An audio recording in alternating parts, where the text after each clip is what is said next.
제목을 중국의 어려움이라고 해봤지만 코로나19 상황이 심상치 않기 때문에 다시 한번 그간에 지금 발생한 뉴스 속보를 취합해서 전해드리면서 코로나19 얘기 풀어보겠습니다. 지금 새롭게 뉴스 속보들이 들어와 있는데 하나씩 좀 짚어보죠.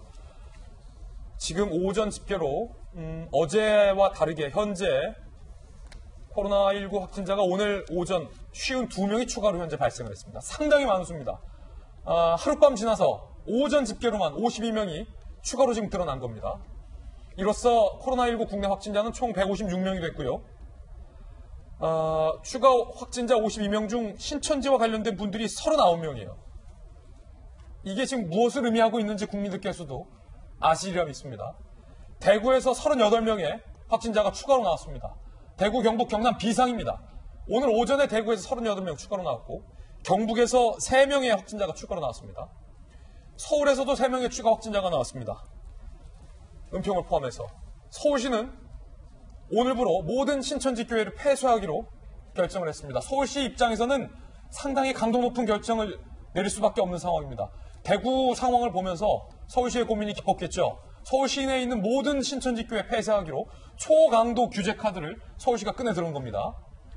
박원순 시장은요, 광화문 광장 집회 금지까지 현재 선언을 했고요. 경남에서도 코로나 확진자가 2명 발생을 했습니다. 대구, 경북뿐만이 아니라 경남. 그런데 그 2명 중 1명은 신천지 대구교회 교인인 것으로 확인이 됐고요. 광주에서도 확진자 3명이 추가로 나왔고요. 광주 추가 확진자 3명 모두 신천지 교인인 것으로 드러났습니다. 충북 증평의 군인 1명도 코로나19 확진이 됐고요. 아이고, 확인된 군인 여자친구가 신천지 교인으로 지금 드러났습니다. 아이고. 그리고 공군의 군수사 소속 중위 1명도 코로나19 확진이 됐고요. 아까 말씀드렸듯이 공군 확진자는 계룡대 인근 식당을 수차례 이용했고요. 은평 성모병원에서 코로나19 확진자, 김포에서 코로나 확진자 2명, 김포 부부 확진자는 그 신천지 31번 확진자가 갔었던 대구의 호텔 결혼식에 참석했던 것으로 확인이 된 상황입니다.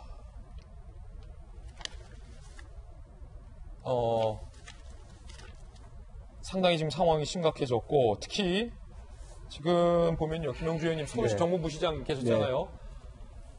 보시면 새롭게 드러난 50몇 명 중에 30몇 명이 신천지 성도인 것으로 드러났기 때문에 서울시가 서울에 있는 모든 신천지 교회 폐쇄했다. 상당히 이례적인 강도 높은 카드를 꺼내 들었어요. 그럴 수밖에 없을 것 같아요. 강도 높은 카드이고 또 그럴 수밖에 없는 상황 같습니다. 아까 제가 말씀드렸습니다만은 청도나 계룡산이나 이런 곳은 그냥 그 지역에 있는 분들이 가는 것이 아니라 전국의 신천지 교회의 핵심 간부들이 모여서 갔기 때문에 슈퍼 전파자로서 이미 각 전국을 다 흐트러질 수 있는 부분이기 때문에 서울도 예외는 아니고 서울 역시 지금 종각, 종로 지역이 뚫려 있는 상황이기 때문에 굉장히 종각이 뚫히면 탁골공원 주변이 뚫히면 거의 노인들이 많이 계시는 지역이 굉장히 위험하고 또 실제로 그 종각이란 동네 자체도 말해 천안부터 충청권부터 지하철로 다 매일매일 어르신들이 왔다 갔다 하는 부분입니다. 그러면 수도권뿐만 아니라 충청권까지 확산이라고 하는 건 너무 쉽게 될 수 있기 때문에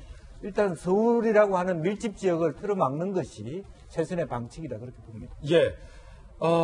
지금 걱정되는 상황인데 신천지와 관련돼서 여러 가지 해석이 있을 수 있겠습니다만 이 비밀스러운 포교 방식이 이 코로나19 바이러스와 만났을 때 이 감염 확산에 대한 우려가 나오는 대목입니다. 그렇기 때문에 서울시에서도 서울시에 있는 모든 신천지 교회를 폐쇄한 것 같고요. 서울시뿐만 아니라 연이어서 다른 지자체에서도 비슷한 조치가 나오지 않을까라고 생각이 되는데 신천지의 포교 방식이 어떻길래 오늘 한 조간신문이 상세하게 취재했습니다.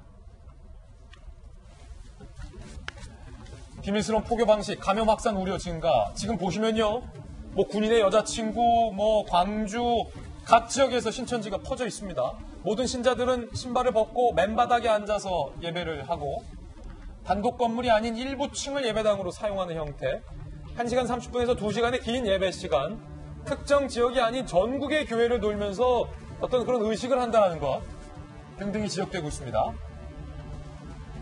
신천지 본부가 있는 과천시 주민 같은 경우는요, 주변의 일반 카페에서도 마치 운동선수들이 구호를 외칠 때처럼 머리를 맞대고 기도하는 신자들의 모습을 자주 볼 수 있다. 교회뿐만 아니라 카페나 복음방 등으로 위장을 해서 포교 활동을 하기도 한다라고 이야기를 하고 있고요. 신천지 피해자 구제 활동을 펼쳤던 정윤선 목사 같은 경우는요. 신천지 신자 인정을 알리지 않고 카페나 식당 등을 통해 교리를 전하는 경우가 많아 예배당만 폐쇄해서는 방역이 힘들 것이다 라는 얘기를 하기도 했습니다. 신천지의 목표 중 신도 14만 4천 명이 모이면 가능한 신인 합일이라는 것이 있다. 이 목표를 채우기 전에 아프거나 건강이 악화되면 안 되기 때문에 신자들 사이에서는 아픈 게 죄라는 이야기를 하기도 한다. 라는 얘기도 나오고 있는데 바로 이 부분이 좀 우려스러운데 앞서서 바이러스 전문가 김정인 교수님 다시 모셨습니다.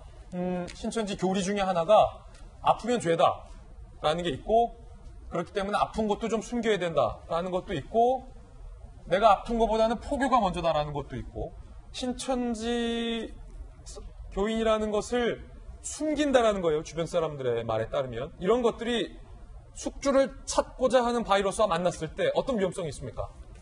그러니까 반드시 숙주가 있어야지만 증식을 하는 바이러스의 특성상 근데 지금처럼 그러니까 뭔가 우리가 치료제가 있을 때 약을 먹는다라는 거는 이 증상을 약화시키면서 우리가 면역력을 상대적으로 또 증가시켜주는 역할도 하거든요. 그럼 우리 몸의 밸런스가 이걸 유지시키면서 바이러스를 죽이게 되는데 그러니까 지금처럼 이렇게 뭐 약을 안 먹고 병원도 안 가고 이런 상황이면 바이러스 입장에서는 가장 좋은, 숙주에서 가장 좋은 상황이 됩니다. 그러다 보니까 바이러스가 급격하게 증식을 하면서 수도 굉장히 많아지고 이 수가 많아진다는 얘기는 증식을, 그러니까 전파를 그만큼 용이하게 시킬 수 있는 상황이 될 수 있다. 이렇게 말씀드릴 수 있습니다. 그러니까 바이러스 입장에서는 본인의 정체를 숨겨야 더 많은 숙주들을 삼을 수 있는데 신천지 교리의 특성상 내가 신천지 교인이라는 것을 숨긴다라는 특성은 그 코로나 바이러스 입장에서 볼 때 최적화된 숙주다라는 거예요? 가장 좋은 환경이죠. 그러니까 치료도 안 받고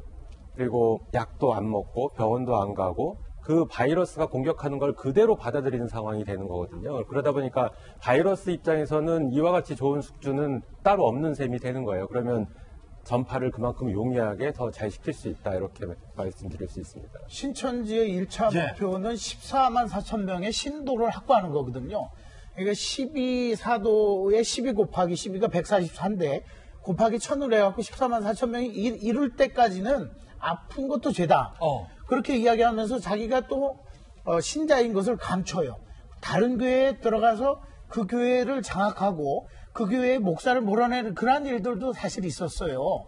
근데 이제 종교적인 측면에서도 강하게 대처해야 되지만 카페나 복음방 그런 데도 차단을 해야 되고 또 중요한 것은 우리도 조금 위기 단계에서 심각 단계로 넘어가야 되는 게 WHO가 지금 뭐 국가 간의 이동을 뭐 막을 필요까지 없다 하지만 WHO에서 6단계 기준을 가지고 있는데 우리가 그 기준을 보면 5단계를 넘어서고 있는 거거든요. 그럼 6단계가 되면 뭐가 되냐면 팬데믹 현상이 나서 예전 흑사병, 홍콩 독감 이런 수준이 올 수가 있는 거기 때문에 이 단계에서 조금 더 과하더라도 심각 단계로 가서 대처를 해야 될 필요가 있는 거죠. 상황이 이렇다 보니까 신천지 교인들을 출입 금지한 업소까지 나왔습니다. 그 업소의 업주를 저희가 만났습니다. 신천지가 워낙 많다 보니까 누가 신천지 사실 모르고 이래서 무서워가지고 일단 대구를 벗어나자 해가지고 저는 경남으로 왔는데요.